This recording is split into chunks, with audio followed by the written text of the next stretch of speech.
झांकने की उसको है तरकीब, डॉक्टर को फौरन देखेगा, पहचान जाएगा। तुम भी होशियार होके बिल्कुल साफ हृदय चाहिए। हम लोग एक कहानी सुनाते हैं रवि और कवि की। दो भाई थे, एक पेंटिंग बनाने में बहुत होशियार था। तो राजा के घर में एक दीवार पर बहुत अच्छी पेंटिंग बननी थी। तो उसने उसको बुलाया, दोनों भाइयों को बोला कि ये दीवार एक तुमको देते हैं, एक दूसरे भाई को देते हैं, और बीच में लगाया पर्दा। बोला तुम दोनों जो तुमको अच्छी लगे पेंटिंग बनाना। तो बीच में पर्दा हो गया, रवि चला, पूरा महाभारत का चित्र बनाया। भगवान श्री कृष्ण खड़े हैं, अर्जुन खड़ा है, भीष्म पितामह है, रथ खड़े हैं, घोड़े सवार, बड़ा सुंदर चित्र बनाया। आसमान में सूरज बनाया, सवेरे का समय सूरज बनाया, रथ बनाए, घोड़े सजा के बनाए, सब कुछ बनाया। 1 महीने का टाइम दिया गया था। रवि ने जब इस तरह से सुंदर चित्र बनाया तो राजा को 1 महीने के बाद आके देखना था। तो जब देखने के लिए राजा उधर गया, बोला इसने तो बहुत ही अच्छा चित्र बनाया, नंबर तो इसको होने चाहिए, रवि का तो बहुत ही अच्छा है। तो दूसरे जो पेंटर था उसने कहा कवि का भी तो देखो। और कवि ने क्या किया, कवि ने सारी दीवार को इतना घिसा, इतना चमकीला बनाया कि जैसे आईना। तो जब पर्दा हटा बीच का, तो जो रवि ने बनाई थी पेंटिंग वो उसमें रिफ्लेक्ट हुई दीवार में। तो बहुत सुंदर अक्ष महाभारत का उधर पड़ा। तो नंबर किसको मिले, उसने सिर्फ दीवार चमकाई, अंतःकरण सिर्फ साफ किया। और उसने अंतःकरण में इतनी सारी चीजें रखी, कहानियां भी थी, सब खड़े भी थे लड़ाई के मैदान में, सूर्य भी चमक रहा था, सब कुछ। पर इनाम किसको मिला, जिसने सिर्फ दीवार को घिसा, अंतःकरण सिर्फ साफ किया और कुछ नहीं किया। बोला करना क्या, ये तो भगवान का अंतःकरण है। मैंने समझा नहीं था, मैं आया दुनिया के साथ दिल लगा बैठा। तो दुनिया ने कोई पेंटिंग किधर टांगी, कोई किसी के टांगी, कोई किधर, कोई किधर, कोई खाना, कोई ऐसा बना दिया। पर जब भगवान को इन चीज की आवश्यकता ही नहीं है, ये सब निकाले बाहर। जब हम घर में सत्संग कराते हैं तो सारा सामान बाहर और सत्संग अंदर। नहीं बोला आज सत्संग हो रहा है, सामान निकालो बाहर। हमको क्लीन अंतःकरण चाहिए। तुम्हारी सजावट संवारी हम नहीं देखेंगे, ये शोबाजी नहीं पसंद है गुरु को। तुम्हारे को अंदर में साफ। तो इतना सुंदर अंदर अंतःकरण बनाया, साफ सुथरा। तो इनाम मिला रवि को, कवि को नहीं। कवि तो कविताएं बनाते रह गया, पेंटिंग बनाते रह गया, और उसने सिर्फ घिसाई करी। कितनी उत्तमता। बोला पेंटिंग तो पहले ही भगवान की बनी हुई है और अक्षर तो सुंदर पड़ा। इतना सुंदर भगवान ने मानव बनाया है, यही तो मनुष्य भगवान है। अब इससे सुंदर क्या बनाए, हम आपको क्या चेंज करें, या आप हमें क्या चेंज करेंगे। हम जैसे आए हैं भगवान ने बनाया है। God made man into his own image, भगवान ने बनाया। अब इसमें क्या बदलना है। पूरा 9 महीने बड़े मन से विधाता ने तुझको घड़ा।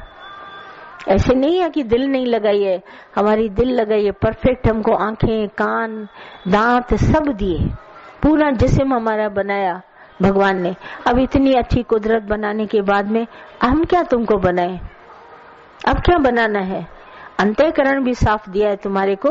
ये तो तुमने सजावट की चीजें रखी है, ये अच्छा लगता है तो इसको रख लो, वो अच्छा लगता है तो उसको रख लो। अच्छा और बुरा क्या है ही जब भगवान, तो क्या अच्छा बुरा है। तो अंतःकरण साफ, एकदम अंतःकरण करो, हर चीज दूर से दिखाई दे। ऐसे नहीं पास आके देखें और गिने, दूर से दिखाई देगी, बिल्कुल साफ उसका अक्षर दिखेगा। बोला ये कभी युधिष्ठिर की बात सोची। युधिष्ठिर बिल्कुल धर्मराज था और एकदम साफ सुथरा, कहीं से भी गुजर जाता था लोग उसको देखते रहते थे, इतनी सच्चाई थी। बोला ये कौन निकल गया, बोला युधिष्ठिर। सिर्फ नर्क से ऐसा पास हुआ तो नर्क वालों का मन भाग गया, दुख भाग गए। बोला कौन इधर से निकला, बोला युधिष्ठिर गया, साफ हृदय, और कुछ नहीं चाहिए। भगवान कहता है कुछ नहीं, मेरे होते हुए मेरे को हृदय में नाम सिमरण नहीं करते हो, दूसरों को याद करते हो। गिनती की सांसें मिली तुम दूसरों का ध्यान करते हो, और मैं कितने लोग रास्ते पर कभी मिलते हैं ना, एक बड़ा अच्छा डायलॉग बोलते हैं, बोला अभी अभी आपको याद किया भगवान, आप मिल गए, उस समय क्या होता, भगवान से कुछ और मांग लेते। मुझे ही कह रहे हैं सामने। तो मैंने कहा क्या चाहिए तुमको जो मांगोगे भगवान से। देखो कितना तुम्हारे को सामने कोई बोले, कितना तुम इंसल्टिंग फील करो। बोला अरे अचानक आप मिल गए, कुछ और मांग लेते, मेरे सिवाय कुछ है क्या जो तुम मांगेगा। मैंने उसको बोला मेरे सिवाय दुनिया में कुछ और है क्या जो तुम मांगेगा। बोला नहीं नहीं, दूसरे ही वक्त उसको शर्म आ गई। बोला मैं ही तो हूँ सब में, मैं वो साखी चेतन आत्मा, मैं कोई शरीर थोड़ी ना हूँ। तुमने याद किया होगा तो मैं आ गया तुम्हारे सामने।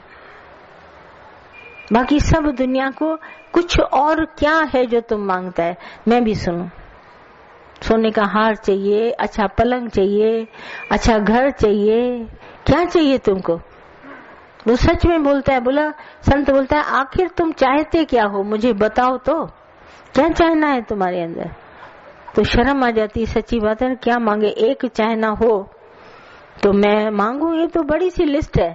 तो गुरु ने कहा तुमको मन की शांति किसमें लगती है, लिस्ट बना के आओ। तो उसने सब लिखा, मकान चाहिए, फ्रिज चाहिए, कार चाहिए, सब चाहिए। तो गुरु ने क्या किया, उसको क्रॉस करके क्या लिखा, पीस ऑफ माइंड, मन की शांति तुमको चाहिए। तो वो तो मन की एब्सेंट में मिलेगा जब इच्छा नहीं होगी। जब इच्छा होगी तो मन की शांति कभी नहीं मिलेगी। मन तो सारा दिन अंदर, एक इच्छा अभी पूरी होती नहीं है तो दूसरी, अभी चढ़ावा चढ़ाया नहीं, उसी समय दूसरी मन्नत मान आता है।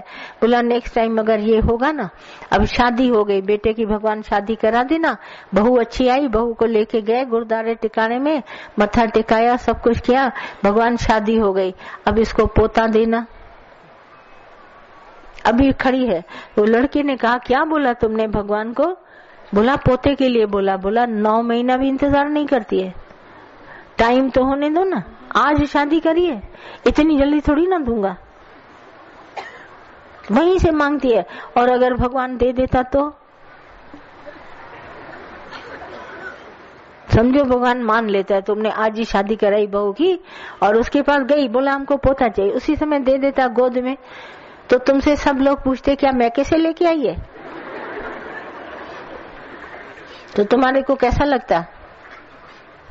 बस 4 मिनटों में खड़े हो, बस ये बात भगवान, या कभी ऐसे बोलते ना भगवान इतना तो सब हो गया, अब रह आए, अब जैसे प्रीत लगी है अभी, तो भगवान ये प्रीत रख लेना ये प्रीत, अरे मसे मसे आज लगी है और इस प्रीत को रख लेना। कहाँ रखें प्रिजर्वेटिव। फ्रिज में बर्फ भी थोड़ी देर के लिए पानी जमता है, तुम तो इतनी भी देरी नहीं करता कि फ्रिज भी आई है नया तो तुमने इसमें पानी रखा तो बर्फ जमने में टाइम लगेगा ना। हर वक्त के लिए टाइम मुकर्रर है, पर तुम मुकर्रर टाइम के लिए भी इंतजार नहीं करता नहीं। और घर से आदमी निकलेगा ना, सुनिए आज जल्दी आइएगा, तो क्या काम ना करेगा। तुम सबका अंदर में देखो ना नेचर कैसा हो गया है। फिर ये जल्दी आएगा, आज जल्दी क्यों आ गए, क्या गिराकी नहीं थी। एक दूसरे को मारने में पूरे हो, कुछ बात हो गई क्या, आज जल्दी आ गया। हर बात में तुम्हारा जैसे नहीं टांग अड़ा के कुछ न कुछ बोलते हो, कभी तुम्हारे को चुप नहीं होती है, देखते नहीं हो। शांत करके सवेरा होता है, दिन होता है, रात होती है, भूख लगती है, खाना खाते हैं, सत्संग, धैर्य नहीं है, धीरज। हमेशा संत साधु धीरज रखो, कल आएगा। उसने कहा आज ही दे दो, बोला नहीं कल आएगा, धैर्य रखो, कल आएगा, अच्छा समय आएगा, थोड़ा धीरज रखो। बोला नहीं आज ही कर दो ना, जल्दी जल्दी। वो तकड़ा तकड़ा सब काम, फिर मौत जब तकड़ी आएगी तो बोला ये क्यों दे दी अभी से, इसको थोड़ी ना मांगा था, सामान मौत का मांगा और मौत को देर से मांगा, ऐसे कैसे होगा। मौत भी उसी के साथ आएगी ना। तभी दादा ने कहा ये मुंह मांगा मौत मांगते हैं, ये मौत के मुंह में जाते हैं। शांत करके बैठो, समय बहुत अच्छा पास हो रहा है। कोई भी मेरे से कहता है सत्संग के लिए छुट्टी नहीं मिलती है, मैं कहती हूँ 1 दिन मिले, 2 दिन मिले, शुक्र मनाओ। हमारा ज्ञान ऐसा है जो 1 दिन भी सुनेगा तो भी मोक्ष पद मिलेगा, 10 दिन सुनेगा तो भी मिलेगा। तुम इसमें से कितना उठाता है ये तुम्हारे ऊपर है। ये नहीं है तकड़ा तकड़ा जल्दी जल्दी जाएंगे, सवेरे शाम जाएंगे तो जल्दी मोक्ष गति प्राप्त होगी, ऐसा नहीं है। तुम ऐसा समझते है, ऐसा कभी नहीं है। ज्यादा सत्संगी बनेंगे तो हमको ज्यादा गुरु प्यार करेगा, ऐसा नहीं है, कभी नहीं ऐसा होगा। प्रीत गुरु की तुम्हारी इन बातों पर डिपेंड नहीं करती है। प्रीत तुमको सच्चाई चाहिए। जब तुम्हारे अंदर सच्चा कितनी भी दूर हो, आज थी ना सारी गोपियां भगवान श्री कृष्ण के साथ, राधा भी थी, तो सच्चा प्यार किसका था? राधा का। और कितनी गोपियां थी, उनका कहीं जिक्र नहीं है श्रीमद् भागवत में, राधा का ही बार बार जिक्र है। रुक्मणी का जरा सा जिक्र आता है पर राधा का सारा जिक्र है। और आज दिन तक भगवान श्री कृष्ण के साथ कौन खड़ी है? राधा, कृष्ण और राधा, सीता और राम। बहुत सारे नहीं खड़े हैं पर सब अंदर में सोचते हैं मैं भी मैं भी मैं भी। हर गोपी यहाँ राधा है। सिर्फ सफाई अंदर की करे तो भगवान के साथ ही खड़ी है, उसका चित्र भगवान के साथ ही है। वो अंदर में इतनी संतुष्ट, भगवान जो मुझे दिया है बस मैं बिल्कुल संतुष्ट और शान से हूँ। शान से जीती है वो, फक्र से जीती है, सबको कह के जीती है।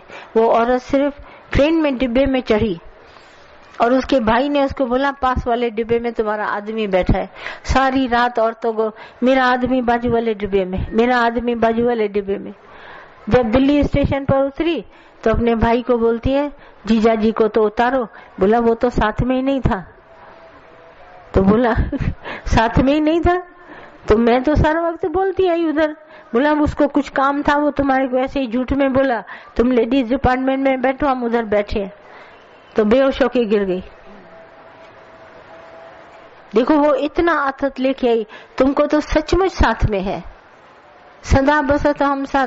तो तुम अंदर में गारंटी नहीं, बिल्कुल गारंटी से 2 in 1 आहे। जिसके पास है उसके पास है, नहीं जो नहीं मानता उसके लिए बात है बात सच्ची की नहीं। और भी कुछ प्रश्न पूछना तो पूछो। हाँ बोलो बोलो। हाँ तो इसमें फिर पुरुषार्थ क्या अर्थ है? पुरुषार्थ तुम्हारा दैव्य है, ऐसा कहा गया है गीता में। तो पुरुषार्थ क्या है इसको तो जानो। पुरुष परमात्मा के लिए अर्थ पुरुषार्थ, पुरुष परमात्मा के लिए हमारा एक एक कदम भगवान के लिए होना चाहिए। भले नौकरी करते हैं, दुकान पर जाते हैं, भगवान ये तुम्हारे लिए, ये घर में जाते हैं, भगवान ये तुम्हारा घर है, तुम्हारे बच्चों के लिए कमा रहे हैं, ये नहीं कि हमारा बच्चा है। जो कुछ कर्म करो भगवान तुम्हारे लिए, ये है पुरुषार्थ। जब तुम अपने लिए करता है तो ये पुरुषार्थ नहीं है, ये पुरुषार्थ नहीं है। पुरुषार्थ वो है जो तुम कार्य पुरुष परमात्मा के लिए करो, वो पुरुषार्थ है। अब जैसे हम कमाते हैं, नौकरी करें या बिजनेस करें, कहीं से भी कमाए या पढ़ते हैं, तो ये किस लिए पढ़ रहे हैं? भगवान के लिए।